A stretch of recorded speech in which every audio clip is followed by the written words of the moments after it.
నమస్కారం. హయగ్రీవ హయగ్రీవ హయగ్రీవేతి యో వదేత్తస్య నిస్సరతే వాణీ జహ్నుకన్యా ప్రవాహవత్. అరుణాం కరుణాతరంగితాక్షీం ధృతపాశాంకుశపుష్పబాణచాపాం అనిమాదిభిరావృతాం మయూకైః అహమిత్యేవ విభావయే భవానీం. శ్రీమాత్రే నమః. ప్రేక్షకులకి ఆ లలితాంబిక అమ్మవారి యొక్క అనుగ్రహము మరియు ఆ పితృదేవతల యొక్క అనుగ్రహం పరిపూర్ణంగా కలగాలని మనస్ఫూర్తిగా కోరుకుంటూ మనం ఈరోజు 2024 సంవత్సరంలో ప్రధానంగా శని యొక్క సంచారం వల్ల ద్వాదశ రాశుల వారు ఎటువంటి జాగ్రత్తలు తీసుకోవాలి, అదేవిధంగా రాహు ప్రధానంగా మనకి మీన రాశిలో సంచరిస్తున్నందుకు కూడా ఎటువంటి జాగ్రత్తలు తీసుకోవాలి, కేతు కన్యారాశిలో సంచరిస్తున్నందుకు ఏ జాగ్రత్తలు తీసుకోవాలి అనే ముఖ్యమైనటువంటి అంశాలు, ముఖ్యంగా శని, అదేవిధంగా ఈ 3 గ్రహాల ప్రభావం ఈ 2024 మీద ఎటువంటి ప్రభావం చూపించబోతుంది దేశవ్యాప్తంగా అనేటువంటి విషయాలు మనం తెలుసుకుందాం. అదేవిధంగా ఏ పరిహార మార్గాలు చేసుకోవాలో కూడా నేను మీకు చెప్తాను.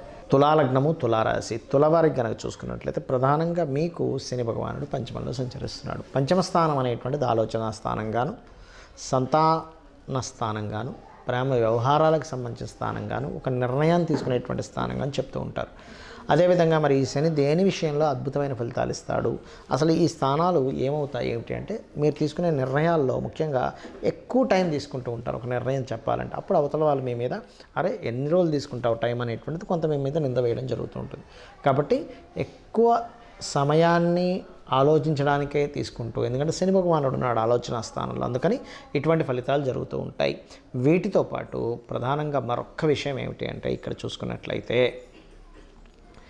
ఈ పంచమం ఏదైతే ఉందో సంతాన స్థానంగా కూడా చెప్తుంటారు. కాబట్టి కొన్నిసార్లు మనకు తెలియకుండానే కొన్ని కఠినమైనటువంటి నిర్ణయాలు సంతానం విషయంలోనో లేదా రాజకీయ సంబంధించిన విషయాల్లోనో ప్రేమ వ్యవహారాలకు సంబంధించిన విషయాల్లోనో జరుగుతూ ఉంటాయి.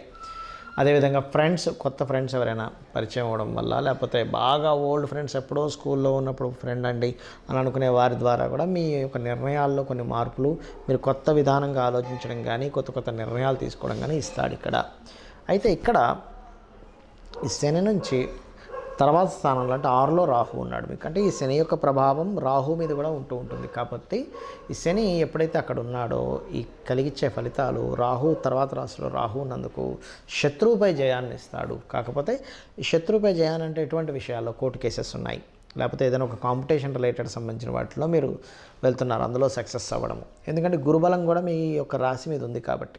అదేవిధంగా 12వ స్థానంలో కేతువు యొక్క సంచారం ఎప్పుడైతే జరుగుతుందో ఇది ఇచ్చేటువంటి ఫలితాలు ఏమిటి అని చెప్పి చూసుకున్నట్లయితే ప్రధానంగా 12వ స్థానంలో కేతు సంచారం అనేటువంటిది ప్రధానంగా మీకు కలిగేటువంటి వీటిల్లో ఇక్కడ చూసుకున్నట్లయితే ఈ కేతువు ప్రధానంగా మీ యొక్క తండ్రి గారి ఆస్తికి సంబంధించిన విషయంలో ఇన్వెస్ట్మెంట్స్ రిలేటెడ్ సంబంధించినటువంటి విషయాల్లో కాస్త జాగ్రత్తగా ఉండాలి అనేటువంటిది చూపిస్తున్నాడు.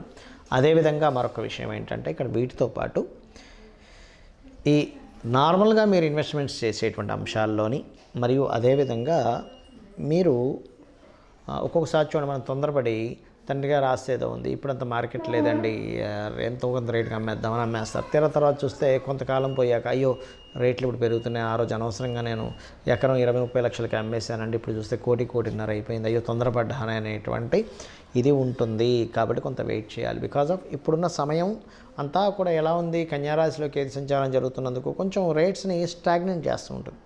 ఈ సమయంలో కొంత ఓపిక పట్టి ఉండాలి మనం, ఎందుకంటే కాలంలో ఉండే మార్పుల వల్ల మనకు జరుగుతూ ఉంటాయి. కాబట్టి ఈ యొక్క విషయాల్లో కొంత జాగ్రత్త వహించండి. మరియు మీరు చేయవలసిన దేవతారాధన కాళికా అమ్మవారి యొక్క ఆరాధన చేయండి, పితృదేవత ఆరాధన ఖచ్చితంగా చేయండి, అనే విధాలు మీకు బాగుంటుంది. ప్రధానంగా శని భగవానుడు మనకి శాస్త్రాల్లో బృహత్పరాశర హోరా శాస్త్రంలో కానీ వీటిల్లో చెప్పినటువంటి అంశం ఏమిటి అంటే శని భగవానుడు కనుక ప్రధానంగా ఎప్పుడైనా కానీ గుర్తుపెట్టుకోండి ఈ యొక్క కుంభరాశుల్లో సంచరించేటప్పుడు అందులోని కుంభములో శతభిష నక్షత్రం ఉంటుంది, పూర్వాభాద్ర నక్షత్రం ఉంటుంది.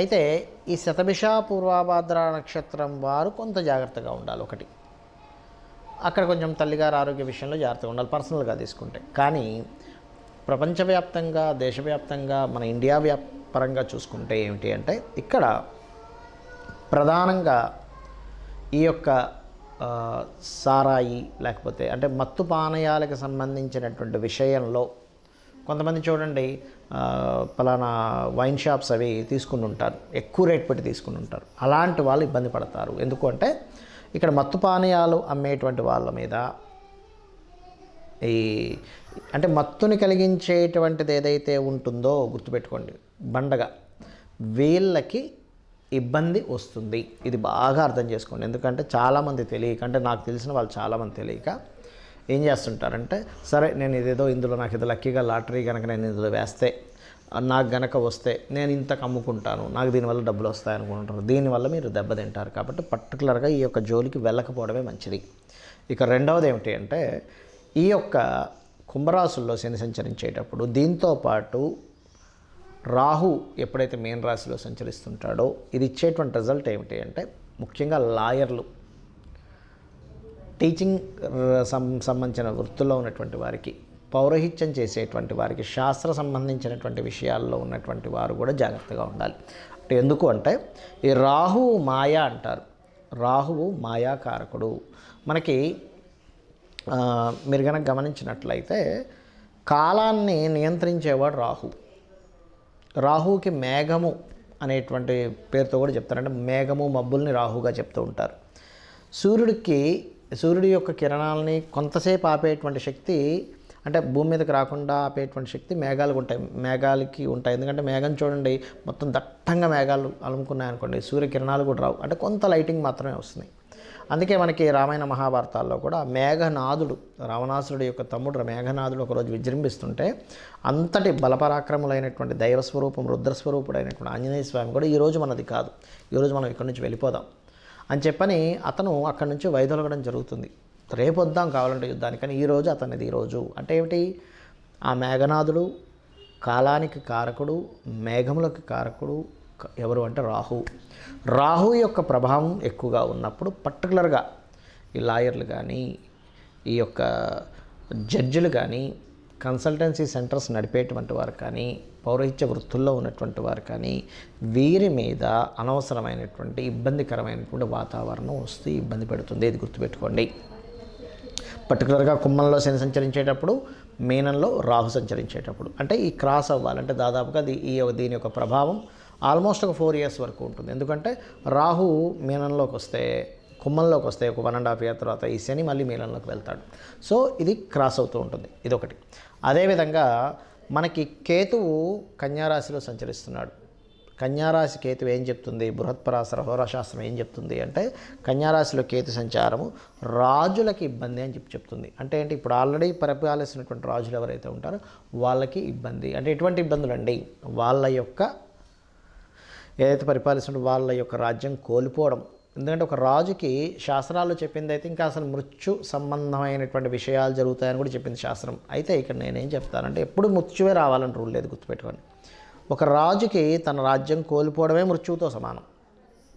ఒక ఉదాహరణకి ఒక సైనికుడు ఉన్నాడు, లేకపోతే ఒక యుద్ధం చేసేవాడు ఉన్నాడు. యుద్ధం చేసే వ్యక్తికి యుద్ధంలో మరణించడం కంటే యుద్ధంలో ఓడిపోవడమే మరణంతో సమానం.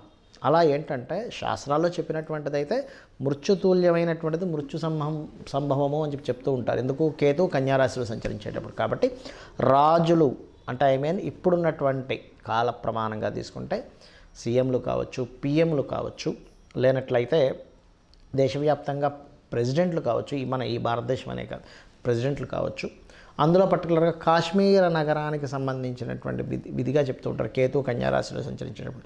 సో కాశ్మీర నగరానికి సంబంధించినటువంటి పరిపాలించేటువంటి వారు కావచ్చు, ఇటువంటి వారి రాజులకి ఇబ్బంది ఇస్తుంది ఇక్కడ. మరి కేతు సంచారం కన్యారాశిలో మరి సామాన్య ప్రజలు ఏ విషయాలు జాగ్రత్తగా ఉండాలి అంటే, ఇక్కడ ల్యాండర్ మీద చూపిస్తూ ఉంటుంది. ఎందుకంటే కన్యారాశి అనేటువంటి ల్యాండ్ సంబంధించిన రాశి. కన్య కానీ, వృషభం కానీ, అదేవిధంగా మకరము, ఈ 3 కూడా ల్యాండ్స్ రిలేటెడ్ సంబంధించిన రాశిగా చెప్తూ ఉంటారు. కాబట్టి ఏమిటి, ఒక 1 year 4 months వరకు, ఇంకొక 1 year 4 months చేంజ్ ఉంది ఆ కన్యారాశిలో కేతు సంచారం. ఆ సమయం వరకు కూడా మీరు చాలా జాగ్రత్తగా ఉండాలి ల్యాండ్ మీద ఇన్వెస్ట్మెంట్ చేసేటప్పుడు. జాగ్రత్త అంటే ఏమిటి, ఒకటి ఏదైనా లిటిగేషన్ ల్యాండ్ తీసుకుంటారు తెలియక ఈ కన్యారాశిలో కేతు సంచారం జరిగేటప్పుడు. అంటే తెలియక ఇన్ని రోజులు కష్టపడి జాగ్రత్తగా పెట్టిన డబ్బులు కాస్త లిటిగేషన్ ల్యాండ్లో పెట్టి అక్కడ ఇరుక్కుపోవడం, లేదా అవతల వాళ్ళు ఏదో చెప్తారు, ఏంటంటే అసలు మొన్నటి వరకు విపరీతంగా పెరిగింది, మీరు పెట్టేసేయండి, ఏముంటే ఒక సంవత్సరం మళ్ళీ డబల్ అయిపోద్ది అంటే మనం తెలియకుండా ఏం చేస్తామంటే అప్పు తీసుకొచ్చి పెడతాం, డబ్బులు తీసుకొచ్చి. ఏముంది ఒక సంవత్సరంలో డబుల్ అవుతుంది కదా, అప్పు మళ్ళీ తీర్చేస్తాను, మిగిలిన డబ్బులు నాకు మిగులుతాయని. ప్రతి మనిషికి తన ధనాన్ని ఎలా పెంచుకోవాలి, తన జీవితాన్ని ఎలా అభివృద్ధి చేసుకోవాలి, తన కుటుంబాన్ని ఎలా అభివృద్ధి చేసుకోవాలి, 4 డబ్బులు ఎక్కువ వస్తే తన కుటుంబానికి ఎలా ఉపయోగపడుతుంది అనేటువంటి భావనలోనే ఉంటారు. అది తప్పు కాదు. కాకపోతే ఏంటంటే కేతు ఈ సంచారం జరిగేటప్పుడు షార్ట్ టర్మ్గా ధనం పెరుగుతుంది, షార్ట్ టర్మ్గా భూముల మీద పెరుగుతాయి అనేటువంటి కాన్సెప్ట్ పక్కకి తీసేయండి. ఒక సంవత్సరంన్నర పాటు, సంవత్సరంన్నర తర్వాతే మీరు ఆ యొక్క వీటిల్లోకి వెళ్ళండి అనేటువంటిది చాలా క్లియర్గా ఈ కేతు సంచారం అనేటువంటి చెప్తుంది. మరి ఈ రాహు మాయ నుంచి బయటపడాలన్నా, ఈ శని యొక్క సంచారం కొమ్మల్లో సంచరిస్తున్నప్పుడు ఈ వీటి నుంచి బయటపడాలన్నా, కేతువు యొక్క ప్రభావం నుంచి బయటపడాలన్నా ఒకటే గుర్తుపెట్టుకోండి. ఒకటి చండీ పారాయణం. కలియుగంలో కలౌ చండీ వినాయక అంటారు. అంటే గణపతి యొక్క ఆరాధన, చండీ యొక్క ఆరాధన అద్భుతమైన ఫలితాలు ఇస్తుంది. ముఖ్యంగా కుంభరాశిలో శని సంచారం చండీ పారాయణం చేయడం ద్వారా, మీనరాశిలో రాహు యొక్క సంచారం వల్ల పితృదేవతలకి చేయడము మరియు దుర్గా ఆరాధన ద్వారా, అదేవిధంగా కన్యారాశిలో ఉన్నటువంటి కేతువు యొక్క సంచారం వల్ల, నేను మీకు ల్యాండ్ సంబంధించి చెప్పాను. ఇప్పుడు కొంతమందికి అదే వృత్తిగా ఉంటుంది. అంటే అలాగా వ్యవసాయం చేసే రైతులకి ల్యాండ్ మీదే పని ఉంటుంది, రియల్ ఎస్టేట్ వాళ్ళకి ల్యాండ్తోనే పని ఉంటుంది. రియల్ ఎస్టేట్ కంపెనీయే డైరెక్ట్ అక్కర్లేదు, చిన్న వాళ్ళు ఉంటారు మీడియేటింగ్ చేసేటువంటి వాళ్ళు నెలకు 1-2 ప్లాట్లు అమ్ముకొని వాళ్ళ జీవితాన్ని సాగించుకుంటూ ఉంటారు. అటువంటి వారు ప్రత్యేకంగా మీ యొక్క వృత్తుల్లో అద్భుతంగా సాగాలి అంటే గణపతిని ఆరాధించండి. అప్పుడు దానివల్ల ఏమవుతుందంటే మీరు మీ యొక్క జీవితంలో ఎక్కడో స్ట్రక్ అవ్వకుండా చక్కగా మీరు ముందుకు వెళ్ళగలుగుతారు. శ్రీమాత్రే నమః.